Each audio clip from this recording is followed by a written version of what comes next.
स्वामी परमहंस स्वादित चरण कमल चिन्मकरंदाय भक्तजनमानस निवासाय श्रीरामचंद्राय बरहापीडं नटवरवपुः कर्णयो कर्णिकारं बिभ्रदभासा कनककपिशं वैजयन्तीं च मालां रन्ध्रान् वेणोरधरसुधया पूरयन् गोपवृन्दैर्वृन्दारण्यं सुभद्रमणं प्राविशद्गीतकीर्तिः अखण्डमण्डलाकारं व्याप्तं येन चराचरम् तत्पदं दर्शितं येन तस्मै श्रीगुरवे नमः। नारायणं नमस्कृत्य नरं चैव नरोत्तमं देवीं सरस्वतीं व्यासं ततो जयमुदीरयेत्। श्रीराम राम रघुनन्दन राम राम श्रीराम राम भरताग्रज राम राम श्रीराम राम रणकरकस राम राम श्री राम राम शरणं भव राम राम माता रामो मत पिता रामचंद्र स्वामी रामो मत्सखा रामचंद्र सर्वस्वं मे रामचंद्रो दयालुर्नान्यं जाने नैव जाने न जाने। श्रीरामाय रामभद्राय रामचंद्राय वेदसे रघुनाथाय नाथाय सीताय पतये नमः। अंजनानंदनं वीरं जानकी शोकनाशनं कपीशमक्षहन्तारं वन्दे लङ्काभयङ्करम्। मूकं करोति वाचालं पङ्गुं लङ्घयते गिरिं यत्कृपातमहं वन्दे परमानन्दमाधवम्। भक्ति भक्त भगवंत गुरु चतुर्नाम वपुए इनके पद वंदन किए ना सत विघ्न अनेक। बोलिए श्री राघवेंद्र सरकार की जय। रामायण श्री राम कथा की जय। गोस्वामी श्रीमद तुलसीदास जी महाराज की जय। परम मंगल में अखिल प्रत्यनीय परमात्मा पुरुषोत्तम गुणगण निलय कौशल्या नंद नंदन पर ब्रह्म परम सौंदर्य माधुर्य लावण्य सुधा सिंधु परम आनंद रस सार सरोवर समुद्भूत पंकज कौशल्या आनंद वर्धन अवध नरेंद्र नंदन श्री रघुनंदन विदेह वनस वैजयंती जनक नरेंद्र नंदनी भास्वती जगदीश्वरी माँ सुनैना की आंखों की पुत्तलिका विदेह जा जनक जा जनकाधिराज तनया जनक राज किशोरी वैदेही मैथिली श्री राम प्राण वल्लभा श्री जानकी जी। इन दोनों युगल सरकार के पावन चरणारविंदों पर कोटचाह नमन नतमस्तक वंदन एवं अभिनंदन। तीनों मैया चारों भैयाओं के चरणों में कोटि कोटि प्रणाम। अनंत बलवंत गुणवंत श्री हनुमान जी महाराज के पावन चरण कमलों पर कोटि कोटि प्रणति। समस्त भूतादिक सीय राम मैं सब जग जानी करहूं प्रणाम जोरी जोग पानी। हम सबका यह परम सौभाग्य कि ठाकुर जी की विशेष अनुकंपा के फलस्वरूप यह राम कथा रामचरित्र कथा की तैयारी का संकल्प लेकर के विचार लेकर के एक स्थान पर एक साथ जुड़ करके हम सब तैयारी कर रहे हैं। प्रभाकरा प्रभाकर करके हैं, वो माइक चालू नहीं कर पा रहे हैं, उनको आप सुष्मिता जी संदेश के माध्यम से जानकारी दे दीजिए। ठाकुर जी की विशेष अनुकंपा हम सब पर हुई कि ये राम कथा सीखने का विचार मन में आया और विचार केवल विचारों तक ही सीमित नहीं रहा, साकार होकर के जीवन में उपस्थित हो गया है। हम सबका परम दायित्व है कि सच्ची लगन निष्ठा और परिश्रम के साथ इस तैयारी को विधिवत रूप से करें। बड़ा आनंद आ रहा है। अभी हम सब प्रसंग पर बने हुए हैं। कल के दिवस पर चर्चा चल रही थी कि जब राघवेंद्र सरकार अपनी कृपा से परशुराम जी को अनुभव कराए हैं। परशुराम जी परीक्षण हेतु भगवान विष्णु का धनुष राम जी को देने लगे और कहने लगे, राघव, मुझ में जो संशय है उसको समाप्त करने के लिए आप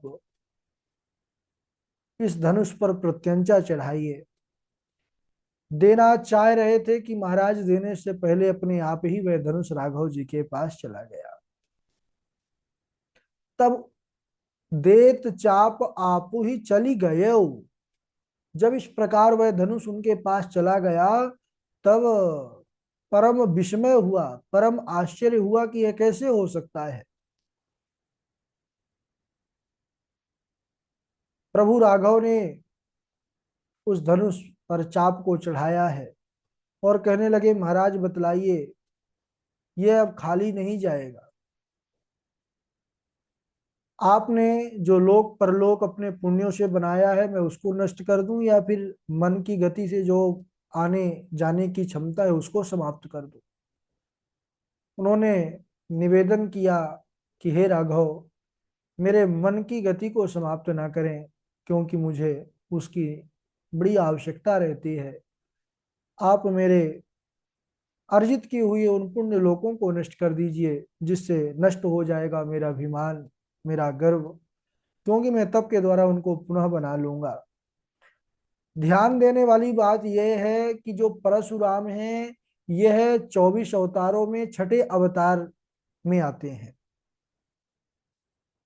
वह राघव जी को स्वरूप को जान गए। प्रभु के स्वरूप को वही जान जाता है जिसको वह जन्मा देते हैं। सोई जानत जही देह जनाय। जब जान गए कि अरे यह तो मेरे प्रभु हैं, यह नारायण हैं, तब वह हर्षित होकर के प्रभु का स्तवन किए हैं। परशुराम जी छठे अवतार हैं, इसलिए उन्होंने यहाँ पर 6 चौपाइयों में ही राम जी राघव जी का स्तवन किया है। 7वां अवतार श्री राम जी का है, इसलिए यह सूचित करने के लिए 7वें अवतार में, यानी 7वां जो चौपाई है उसमें 3 बार जय जयकार किया है प्रभु राघव की। कही जय जय जय रघुकुल के तू, भृगुपति गए बनहि तप है तू, अपभय कुटिल महीप डिराने, जहाँ तहाँ कायर गवहीं पराने। राम सिया राम, सिया राम जय जय राम, राम सिया राम, सिया राम जय जय राम। कही जय जय जय रघुकुल के तू, 3 बार जय जयकार किए हैं। और भृगुपति गए वन ही तप हेतु, उसके बाद परशुराम जी वन को चले जाते हैं तप करने को। मन में अब उनके बड़ा संतोष है, मन हर्षित है।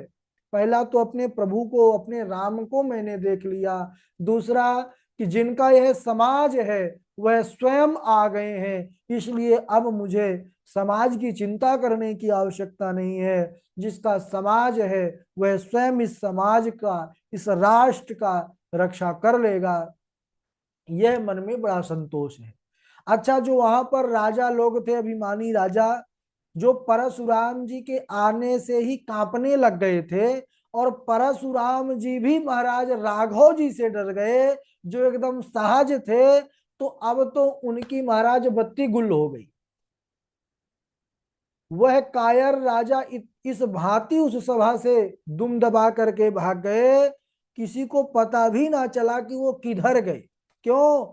सोचे कि अरे हम तो इनसे डर रहे थे, सारा जगत इनसे डरता है, यह भी इनसे डर गए, तो यह फिर साधारण नहीं है। अब इधर परशुराम जी के जाते ही महाराज क्रोध के कारण सारा उत्सव रुक गया था थोड़ी क्षणों के लिए। जनकपुरवासी फिर मगन हो गए।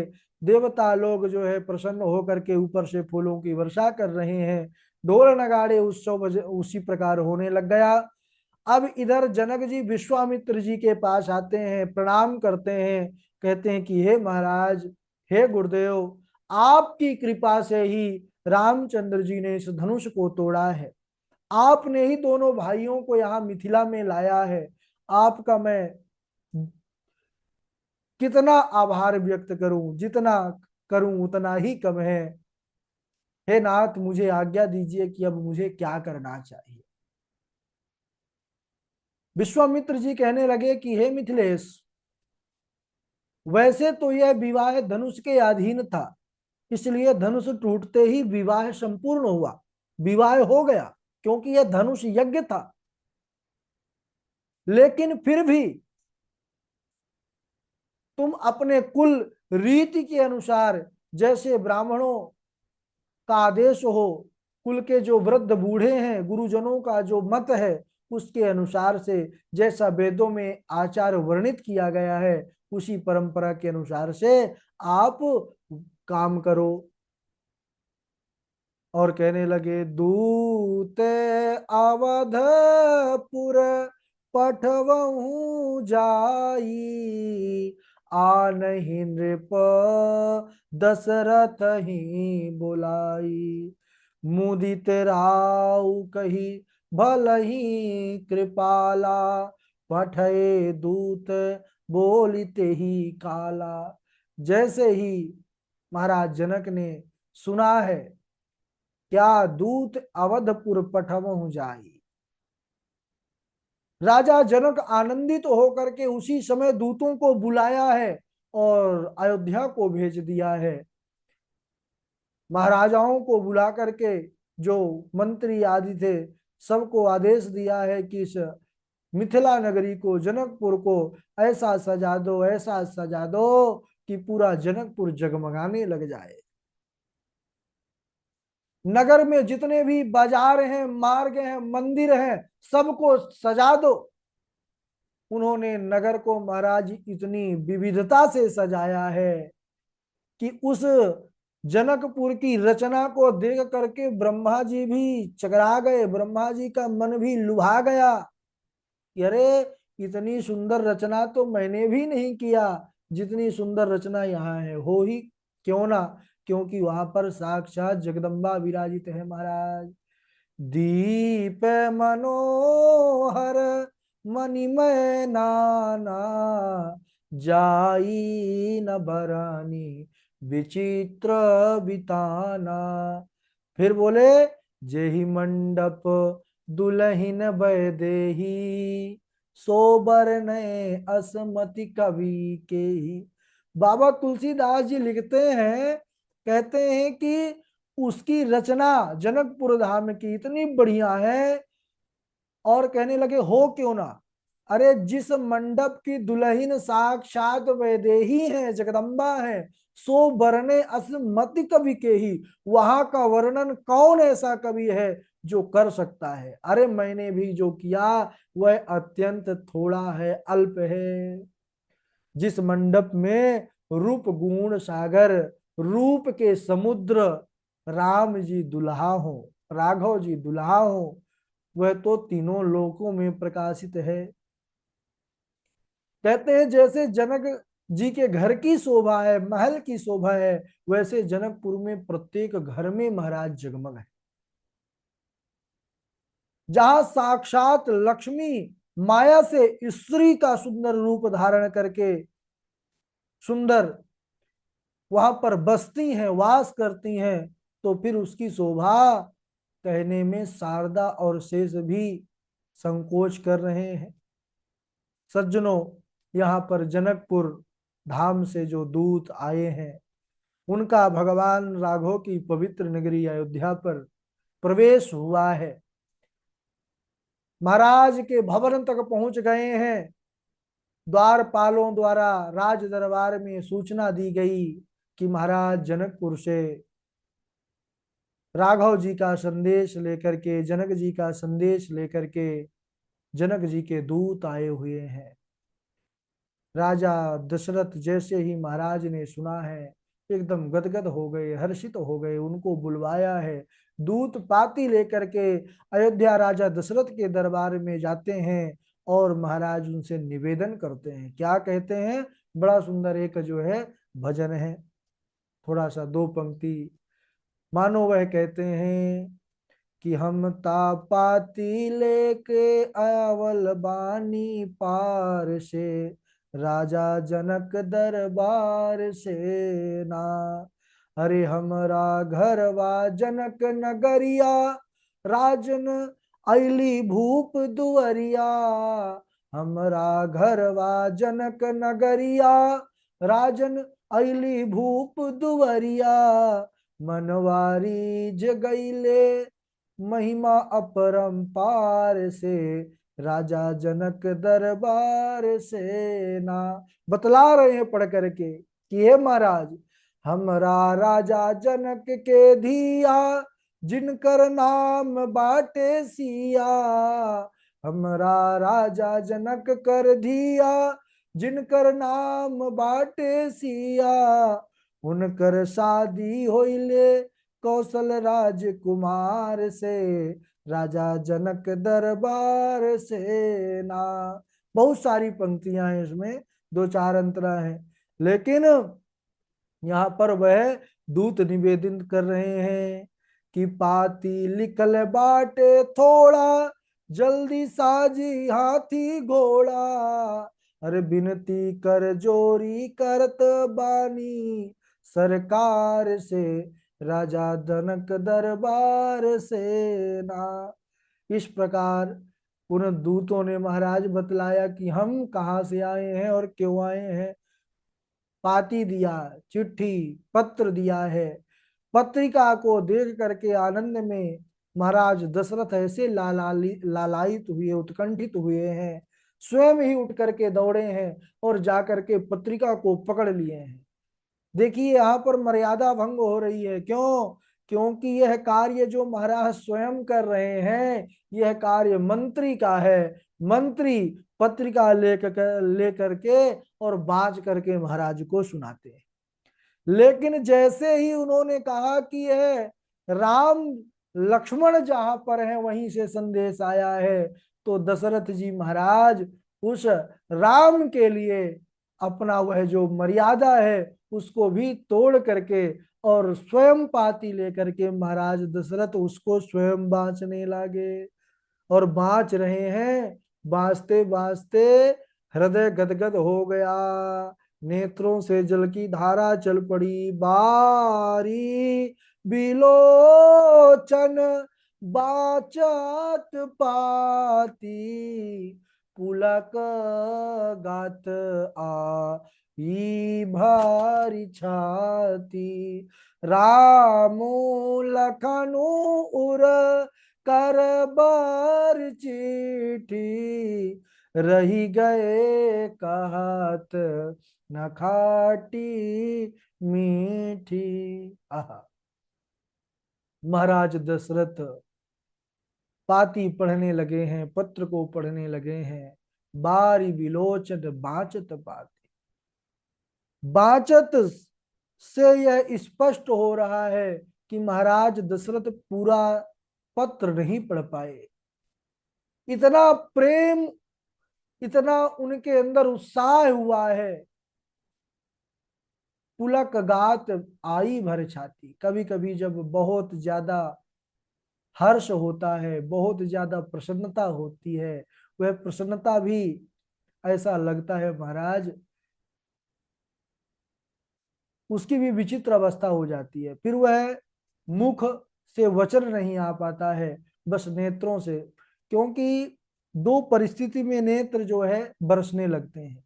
जब बहुत ज्यादा दुख होता है, सहन के बाहर होता है, तब फिर केवल आंखों से आंसू की धारा चलने लगती है सज्जनों। या फिर कब बहुत ज्यादा जब प्रसन्नता होती है, तब भी फिर हमारे नेत्र जो है आंसुओं की धारा चलाने लगते हैं। महाराज दशरथ भी अब इतना शुभ समाचार, इतना बढ़िया समाचार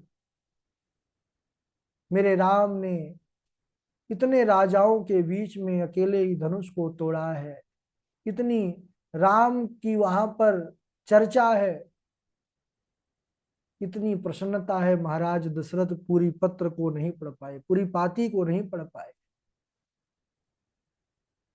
देखिए पत्र का मिलना आधा भेंट कहा गया है। पत्र अगर मिल जाए तो वह आधी भेंट हो जाती है, क्योंकि उसमें मन की बहुत सारी बातें हो जाती हैं। अब तो चिट्ठी पत्र का, संदेशों का जमाना चला गया। नहीं, पहले तार आते थे, पत्र आते थे, डाकिया लेकर के आता था।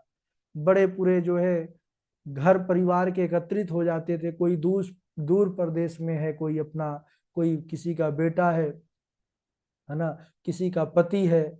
वह दूर से जब कई कई महीने के बाद एक पाती आती थी, पत्र आती थी, उसका एक अलग आनंद होता था।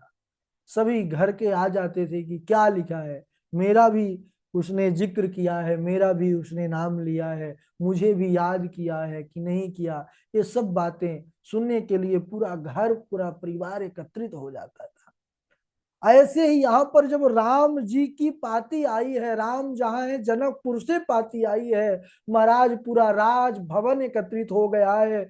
दूर खेल रहे थे महाराज भरत शत्रुघ्न, दोनों भाई जब सुने कि भैया राम जी की पाती आई है, समाचार आया है, खेल कूद छोड़ करके दोनों भाई भागे भागे आए हैं। खेलात रहे तहा सुधि पाई, आए भरत सहित हित भाई, पूछत अति स्नेह सकुचाई, तात कहाँ ते पाती आई। खेलते खेलते सुना दोनों भाइयों ने कि रघुवर बड़े भैया का संदेश पाती के माध्यम से जनकपुर से कोई दूत लेकर के आए हैं। भागते भागते आए, पूछने लगे पिताजी क्या लिखा है पत्र में, भैया का क्या समाचार है। दोनों हमारे बड़े जो है भैया लक्ष्मण और राम भैया ठीक तो है, सकुशल तो है, इस प्रकार पूछने लग गए। वह किस देश में है, कैसे है। यह सुन करके महाराज दशरथ पुनः दोबारा उस पाती को, उस पत्र को बांचे हैं। महाराज को इतना आनंद आ रहा है कि बस इस पत्र को बार बार मैं पढ़ता रहूं।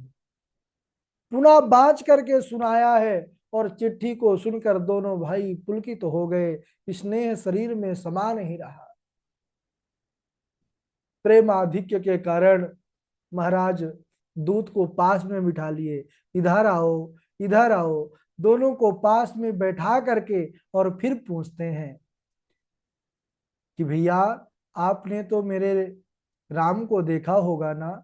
हाँ महाराज, हम देखे हैं, दोनों भाइयों को देखे हैं। अच्छा, वह कैसे दिख रहे हैं, उनके मुखमंडल पर प्रसन्नता तो सदैव थी ना। इस प्रकार महाराज दशरथ अपने अंदर के भाव पूछ रहे हैं कि भैया कहूँ कुशल दो बारे, तुमनी के निज नयन निहारे। दोनों कुशल से तो हैं, तुम लोग बड़भागी हो जो उनको देख करके आ रहे हो। श्यामल गौर धरे धनु भाता, वह किशोर कौशिक मुनि सा था। पहचान बतला रहे हैं कि जो बड़े हैं वह थोड़ा श्यामल वर्ण के हैं, छोटे उनसे गौर वर्ण के हैं, हाथ में धनुष बाण लेकर के चलते हैं, और साथ में एक उनके गुरुजी हैं। किनके साथ? कौशिक मुनि सा था। कौशिक यानी विश्वामित्र जी। पहचान हो तुम कहाऊ सुभाऊ, प्रेम विवश पुनि पुनि कहराऊ। बार बार महाराज दशरथ वही वही पूछ रहे हैं कि अरे बतलाओ, राघव जी के स्वभाव को बतलाओ, और राघव जी क्या क्या किए बतलाओ। पूरा वहां का समाचार वृत्तांत महाराज जी बार बार पूछ रहे हैं। इतने प्रश्न एक साथ जब दूतों ने सुना है, दूतों को उत्तर देने का मौका भी नहीं मिला महाराज। दूत इस अलौकिक प्रेम को देख करके वह मुस्कुराने लग गए कि धन्य है। कहने लगे महाराज आपसे बड़भागी इस संसार में कोई दूसरा है ही नहीं, कि जिनके राम लक्ष्मण जैसे ऐसे सुंदर पुत्र हैं, जो विश्व वंदनीय है। रघुवंश मणि राम ने बिना प्रयास के ही धनुष को तोड़ दिया। इसे सुन परशुराम जी आते हैं, बहुत प्रकार से आंखें दिखाते हैं, लेकिन राम जी के बल को देख करके अपना धनुष उन्हें दे करके उनको प्रणाम करके वह भी तप करने को चले गए। हे देव, आपके दोनों बालकों को देख करके अब कोई भी इन आंखों को जचता ही नहीं। अब राम लखन को देखने के बाद संसार में कुछ और देखने का मन ही नहीं करता। दूज के वचनों को सुनकर के राजा दशरथ महाराज इतने प्रसन्न हुए, क्योंकि दूत के जो वचन है वह प्रेम, प्रताप और वीर रस तीनों से मिश्रित है। प्रेम भी अधिक है और प्रताप भी रघुवर का और वीर रस, क्योंकि उन्होंने उस धनुष को तोड़ा जिसमें भूप सहस्त्र यानी 10,000 राजा एक साथ जिसको हिला नहीं पाए। सभा में जितने लोग उपस्थित थे सब महाराज बड़े प्रसन्न हुए हैं। महाराज दशरथ इतने प्रसन्न हुए, दूतों को निछावर देने लग गए। जैसे ही निछावर को सुना है, महाराज दशरथ ने कहा इनको उपहार दो, इनको जो चाहे इनको इनाम दो। इतना महाराज दशरथ के मुख से वचन निकला कि वह दोनों दूत अपने दोनों हाथों से अपने कान को तेज से दबा लिए हैं, बंद कर लिए हैं। महाराज, ऐसा वचन आप मुख से मत निकालिए, यह अनीति है, यह गलत है, यह सही नहीं है। अपने कानों को ढक लिया, धन्य है। दर्शन कीजिए त्रेता युग के उस स्थिति को। दूतों ने अपने कान को ढक लिया कि महाराज ये हमारे लिए सुनना भी पाप है, क्योंकि हम कन्या पक्ष के हैं, हम लेने के अनुकूल नहीं है महाराज, हम ले नहीं सकते, लेने जैसी कोई युक्ति हम सुन नहीं सकते। आहा, महाराज दशरथ आश्चर्यचकित हो गए। धन्य है महाराज जनक, जिनके दूतों में इतना ज्ञान है, जिनके दूतों के अंदर इतना न्याय है कि हम कन्या पक्ष के हैं, हम ले नहीं सकते। अरे, हम सीता को निज कन्या समझते हैं महाराज, फिर बेटी का धन हम कैसे ले सकते हैं? अब तो रिश्ता हो गया है। यह धर्म का विचार महाराज दशरथ ने सुना है। इतनी प्रसन्नता हुई कि पहले जो पाती पढ़ करके प्रसन्नता हुई थी, उससे कहीं अब बढ़ करके प्रसन्नता हुई है। और बार बार जो है वह मुनि विश्वामित्र जी को हृदय से प्रणाम कर रहे हैं कि धन्य है गुरुदेव, आपने ऐसे जगह संबंध कराया है जिसका इतना श्रेष्ठ, जिनके दूतों का इतना श्रेष्ठ विचार है, वह राजा कितना धर्मात्मा होगा इसका आकलन करना भी महाराज संभव नहीं है। अब विदेह है वह, देह से जो रहित है, देह में भी जिसका भान नहीं, वह विदेह है, वह विदेह के दूत हैं। इसीलिए महाराज ऐसा भाव तो केवल विदेह के दूतों का ही हो सकता है। बड़ा सुंदर यहाँ पर वृत्तांत है सज्जनों। अब बारात आएगी अयोध्या से जनकपुर, और हम सब जो है कुछ लोग बाराती बन जाएंगे, कुछ घराती बन जाएंगे और प्रेम से उस उत्सव का लाभ लेंगे। यहीं तक। अब चलिए बारी बारी से आप लोग चौपाई सुनाएंगे, मेहनत करिए, है ना, यही अच्छा मौका है। और राघव सरकार की बड़ी कृपा है, खूब ज्यादा जो है चौपाई याद करने में ज्यादा समय भी नहीं लगता है।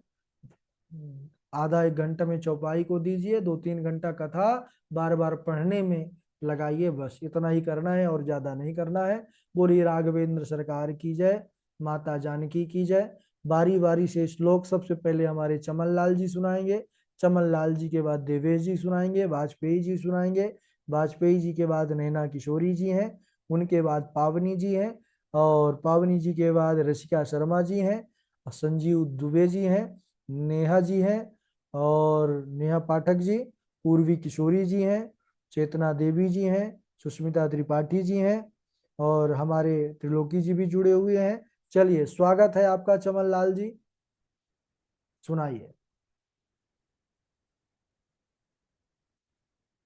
चमन लाल जी व्यस्त हैं क्या? प्रणाम गुरुजी, राधे राधे। हाँ राम रमापति कर धानु ले